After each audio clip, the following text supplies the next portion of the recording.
ina ninyong lahat. Lisa Marcos, naalala mo? Nagpadala ka sa akin ng video. You sent me written instructions. Anong nakalagay doon sa envelope? DepEd. Anong ginawa ko? Binigay ko sa DepEd. Putak na mo ka! Sasabihin nyo sa mga tao, nakaw yan, confidential funds yan. Wala nga kayong isang proof na hindi nyo nga nilabas na wala pang confidential funds, meron ng white envelope. Bongbong Marcos, presidente ka, may speaker ka na involved sa bribery ng Supreme Court justices. May video, may kaso, may witnesses. Hindi mo tinanggal yung speaker mo. Pinabayaan mo siya abusuhin ang pera ng bayan. Namimigay ng pera na para bang kanya.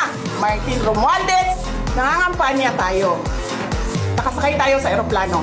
Magkatabi tayo.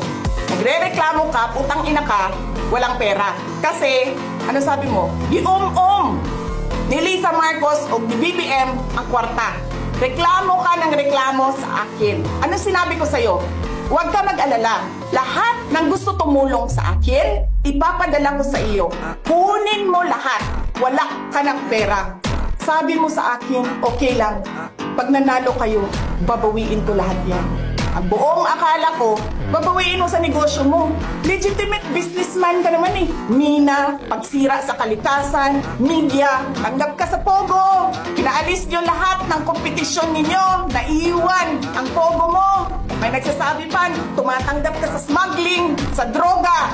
Tapos kuha ka sa National Treasury. Akin ito, babawiin ko lahat. Masakit sa akin, Martin, hindi yung pagsira ng pangalan ko eh. Ang masakit sa akin, maalis mo man ako sa presidential race, hindi pa rin ikaw ang presidente. King ina mo.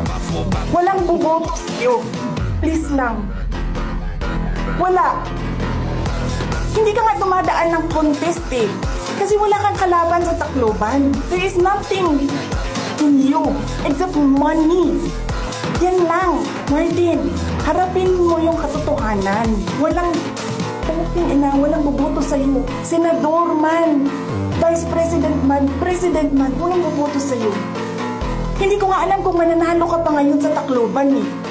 Palamang hindi na. Kasi magnanakaw ka. Hindi ka dumadaan sa audit. Milyon-milyon, buwan-buwan. Certification lang ng congressman. Alam nyo, bakit alam ko? Kasi may MA din ako. Pero sa amin, sa akin, nire-require ako ng resibo ng COA. Pero alam ko, certification lang ang kailangan.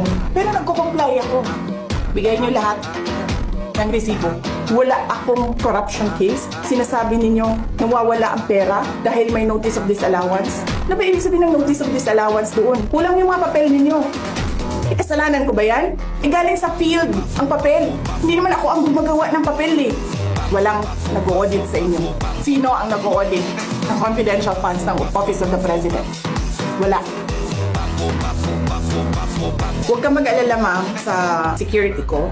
Kasi may kinausap na ako na tao. Sinabi ko sa kanya, kapag pinatay ako, patayin mo si BBM, si Lisa Araneta, at si Martin Romualdez. No joke. No joke. Nagbilin na ako, ma'am. Pag namatay ako, sabi ko, huwag ka tumigil hanggang hindi mo mapatay sila. And then he said yes. Putang ina ninyong lahat. Lisa Marcos.